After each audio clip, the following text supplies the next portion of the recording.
दुनिया में फिर बजा भारत का डंका, रचा इतिहास। दुनिया की चौथी सबसे बड़ी अर्थव्यवस्था बना भारत जापान को छोड़ा पीछे। मोदी के सबसे बड़े मास्टर स्ट्रोक से कांपे दुश्मन देश पाकिस्तान और चीन। अब भारत में डीआरडीओ बनाएगा स्वदेशी S-400। दुश्मन देश पाकिस्तान भारत में तबाही की मनगढ़ंत कहानी लिख रहा है, लेकिन भारत विश्व में नए नए इतिहास रच रहा है। भारत की सफलता का ये डंक अब दुश्मन देश पाकिस्तान और चीन को कितना ज्यादा चुभ रहा है, ये उनकी बातों में साफ तौर पर नजर आ रहा है। लेकिन अब बड़ी खबर यह है कि भारत ने दुनिया में एक बार फिर से एक नई उपलब्धि रच दी है। जी हां, भारत अब दुनिया की चौथी सबसे बड़ी अर्थव्यवस्था बन गया है।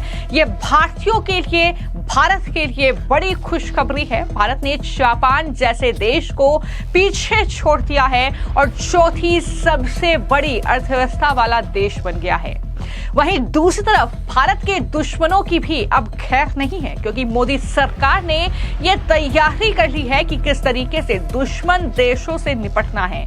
और इसी वजह से अब कुशा प्रोजेक्ट जो है वो दरअसल डीआरडीओ की तरफ से शुरू किया गया है, जिसके जरिए भारत का डिफेंस सिस्टम और ज्यादा मजबूत होगा और S-400 जैसे जो डिफेंस सिस्टम है भारत का, वो और ज्यादा पावरफुल करने की तैयारी सरकार ने शुरू कर ली है। लेकिन सबसे पहले बात करते हैं भारत की अर्थव्यवस्था की। नीति आयोग के जो CEO हैं BR सुब्रमण्यम, उन्होंने पूरी जानकारी शेयर की है और बताया है गवर्निंग काउंसिल की जो बैठक हुई है नीति आयोग की, उसमें कि ग्लोबल और इकोनॉमिक माहौल भारत के अनुकूल बना हुआ है।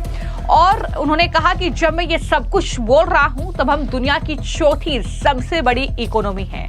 आज हम 4000 अरब डॉलर की अर्थव्यवस्था बन चुके हैं। ये जानकारी उनके जरिए शेयर की गई। और इस बैठक के बाद CEO BR सुब्रमण्यम ने अंतर्राष्ट्रीय मुद्रा कोष यानी IMF के आंकड़ों का भी जिक्र किया। उनका हवाला देते हुए कहा कि अब भारतीय अर्थव्यवस्था जापान से भी बड़ी हो गई है।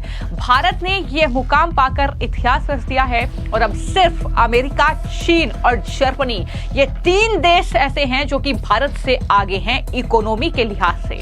सुब्रमण्यम ने यह भी कहा कि हम अपनी योजना पर काम करते रहते हैं और कायम रहते हैं, तो अगले 2.5-3 साल में जर्मनी को पीछे छोड़ते हुए तीसरी सबसे बड़ी इकोनॉमी हम होंगे, ये दावा भी उनकी तरफ से किया गया है। तो यहां पर सबसे बड़ी और गौर करने वाली बात यह है कि टैरिफ भी भारत की इस इकोनॉमिक ग्रोथ को नहीं रोक पाया है। जी हां, दुनिया की चौथी सबसे बड़ी इकोनॉमी बनने का यह मुकाम ऐसे समय पर भारत ने हासिल किया है जबकि US टैरिफ के चलते दुनिया में हलचल है। लेकिन अमेरिकी राष्ट्रपति डोनाल्ड ट्रंप का टैरिफ भी भारत की ग्रोथ को नहीं रोक सका और ना ही भारत का जिस तरीके से तनाव पाकिस्तान के साथ बढ़ा, उसका भी कोई असर इंडियन इकोनॉमिक ग्रोथ पर नहीं हुआ। इसलिए ही मैं ये कह रही हूं कि दरअसल पाकिस्तान भारत की तबाही की मनगढ़ंत कहानी लिख रहा है, लेकिन पाकिस्तान और चीन,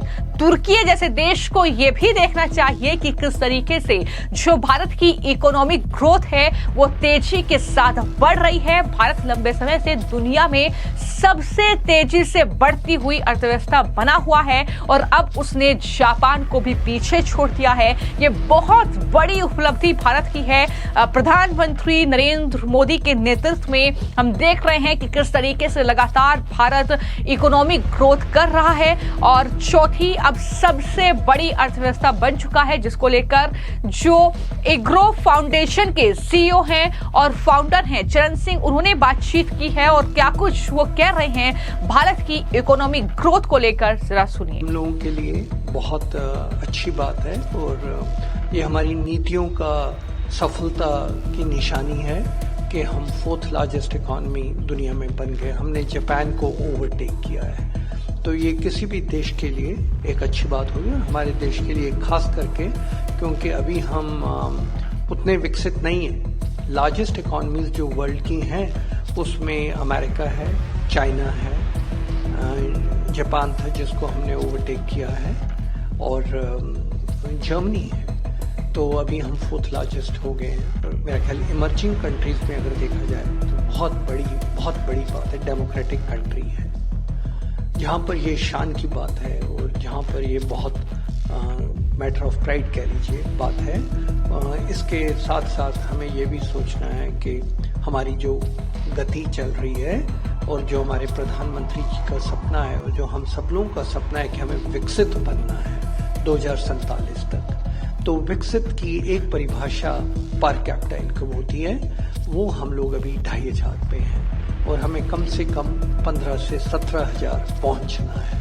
अगर आप देखें पर कैपिटा इनकम तो जापान जिसको हमने पिछाड़ा है अभी, उनकी $53,000 पर कैपिटा इनकम है और अमेरिका जो दुनिया में सबसे अमीर है वो उनकी 85,000 पर कैपिटा इनकम है और चाइना की करीब 15,000 पर कैपिटा इनकम है।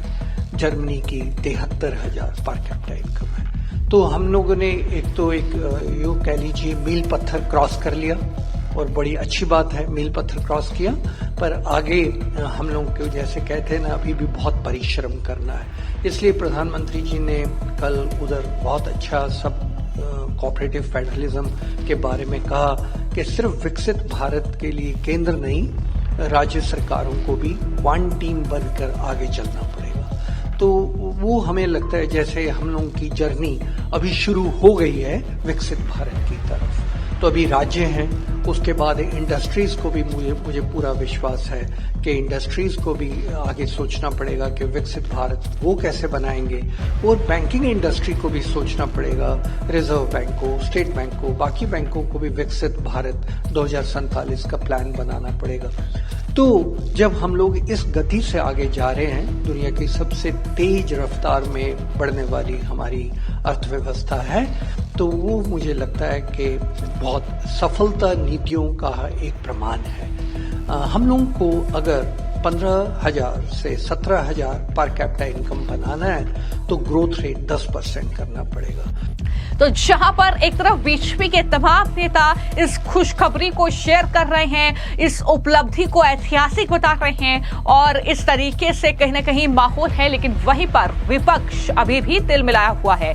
और कांग्रेस पार्टी के प्रवक्ता पवन खेड़ा से जब सवाल किया गया इस उपलब्धि पर, तो उन्होंने कई सवाल खड़े कर दिए और कहा कि ये जो आंकड़े हैं ये चमक धमक वाले आंकड़े हैं, लेकिन गरीबी, बेरोजगारी, ये तमाम चीजों का मोदी जी क्या करेंगे, क्या कुछ कह रहे हैं पवन खेड़ा, जरा सुनिए। भाई पर कैपिटा इनकम पे थोड़ा बात कर लें, अमीर और गरीब के बीच में बढ़ती हुई खाई के बारे में बात कर लें, जो मध्यम वर्ग ईएमआई देने के संघर्ष में जूझ रहा हो उसके बारे में बात कर लें, एमएसएमई सेक्टर के बारे में बात कर लें, 45 साल का बेरोजगारी का जो रिकॉर्ड टूटा है उसके बारे में बात कर लें। फिर तो हमको समझ में आया कि साहब आपके जो चमक धमक वाले आंकड़े हैं उसका प्रभाव आम आदमी पर भी पड़ रहा है। आम आदमी का जीवन, मध्यम वर्ग का जीवन, जरा उस पर चर्चा करिए ना। ये कह देना साहब इससे आगे बढ़ गए, उससे आगे बढ़ गए, सबसे आगे बढ़ गए साहब, लेकिन देशवासियों से तो पूछिए वो कितना आगे है, कितना पीछे है। तो भारत की इस उपलब्धि को तो विपक्ष स्वीकार नहीं कर रहा है जाहिर तौर पर, क्योंकि पीएम मोदी को इसका श्रेय जाता है, इसलिए इस तरीके के ये बयान विपक्ष की तरफ से देखने को मिल रहे हैं। लेकिन भारत ने ये इतिहास रचा है और बताया है कि किस तरीके से एक उभरता हुआ राष्ट्र जो है वो ऐतिहासिक जो कहीं ना कहीं अपनी चीजें हैं वो गढ़ रहा है और भविष्य कितना बेहतर इकोनॉमिक तरीके से अगर देखा जाए है।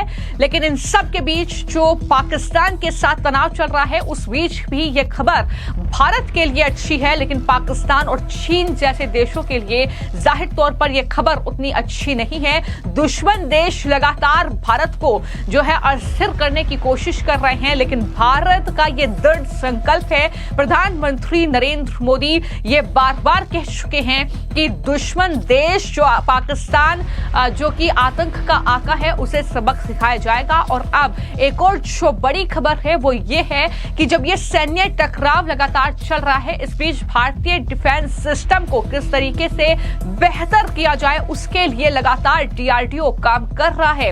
अब जो मिसाइल है, चाहे वो S-400 सिस्टम हो, चाहे वो ब्रह्मोस मिसाइल हो, उसको किस तरीके से स्वदेशी टेक्निक से तैयार किया जाए, यानी भारत में उसका निर्माण हो, इसको लेकर अब कहीं ना कहीं भारत जो है काम कर रहा है। S-400 जैसा जो डिफेंस सिस्टम था भारत का, उसने सारे ड्रोन्स जो पाकिस्तान की तरफ से भेजे गए मिसाइल को नष्ट किया, पाकिस्तानी हमले को नाकाम कर दिया।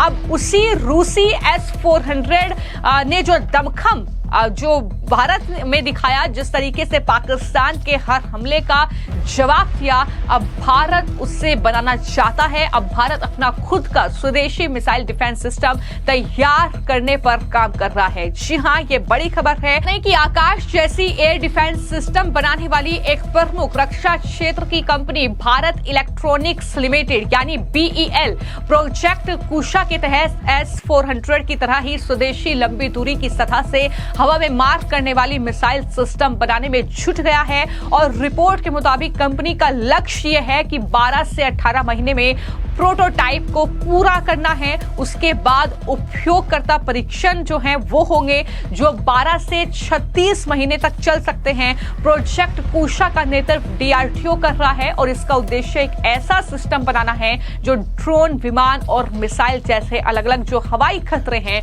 उसका मुकाबला कर सके। इसको लेकर जो BEL के अध्यक्ष हैं मनोज जैन, उन्होंने जानकारी दी है और कहा है कि हम DRDO के साथ मिलकर विकास साझेदार हैं और संयुक्त रूप से कुशा की कई सिस्टमों को बना रहे हैं। उन्होंने जानकारी दी कि इसमें मुख्य रूप से अलग अलग प्रकार के रडार और नियंत्रण प्रणालियां विकसित की जा रही हैं। प्रोजेक्ट कुशा के अलावा BEL quick reaction surface to air missile system पर भी काम कर रहा है। कंपनी को इस परियोजना के लिए 30,000 करोड़ रुपए के ऑर्डर मिलने की उम्मीद है, जो भारतीय सेना और वायुसेना की संयुक्त जरूरत जो है उसे पूरा करेंगे। तो ये जो प्रोजेक्ट कुशा है, इसके तहत जो काम चल रहा है वो जाहिर तौर पर मुमकिन है कि जल्द ही पूरा होगा और भारत का डिफेंस सिस्टम और ज्यादा मजबूत होगा। अभी जो भारत S-400 और ब्रह्मोस जैसी जो मिसाइल है, जो घातक मिसाइल है, उसके लिए रूस पर निर्भर है, लेकिन अब अगर स्वदेशी तरीके से